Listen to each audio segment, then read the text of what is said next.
Maaari pa ring matuloy ang pagdinig kaugnay ng impeachment complaint laban naman kay Vice President Sara Duterte.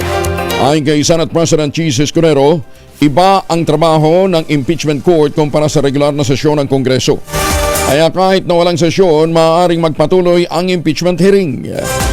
Sinabi ni Escudero kung pagbabatayan ng dating rules na ginamit ng huling impeachment case laban kay dating Supreme Court Chief Justice Renato Corona, dapat araw-araw ang impeachment hearing. Dahil hindi session ito.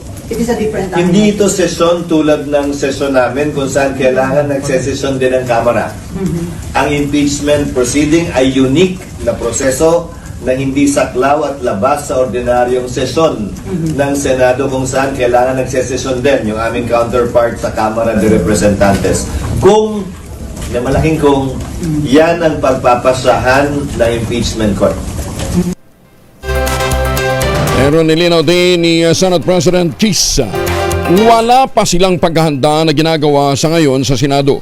Kung gagalaw na daw sila sa ukol dito, ay para namang inuunahan nila ang mga mangyayari sa Kamara. Mas mabuti niyang hintayin na lamang ang mangyayari sa Kongreso kung talagang uusad ang impeachment laban kay VP Sara Duterte.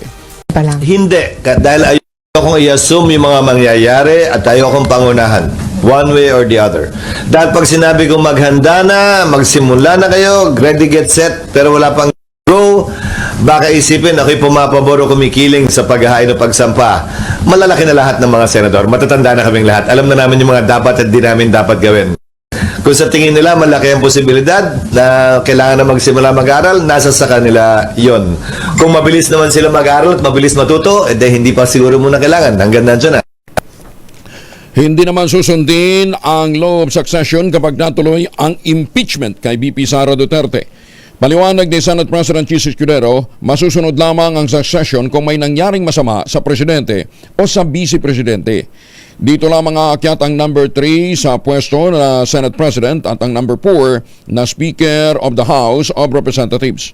Ngunit sa kasuan niya ng impeachment, pipili ang Pangulo mula sa dalawang kapulungan ng Kongreso ng susunod na Vice President.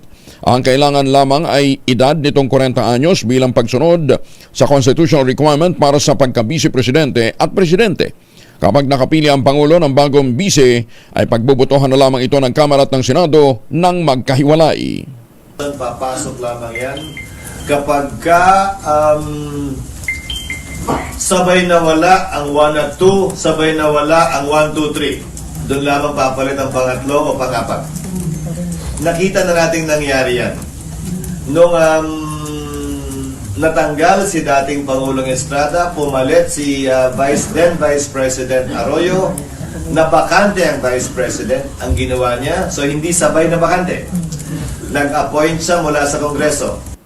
Bagong balita, bagong impormasyon, kasama si Kuya Angelo Palmones. Magandang umaga, Pilipinas!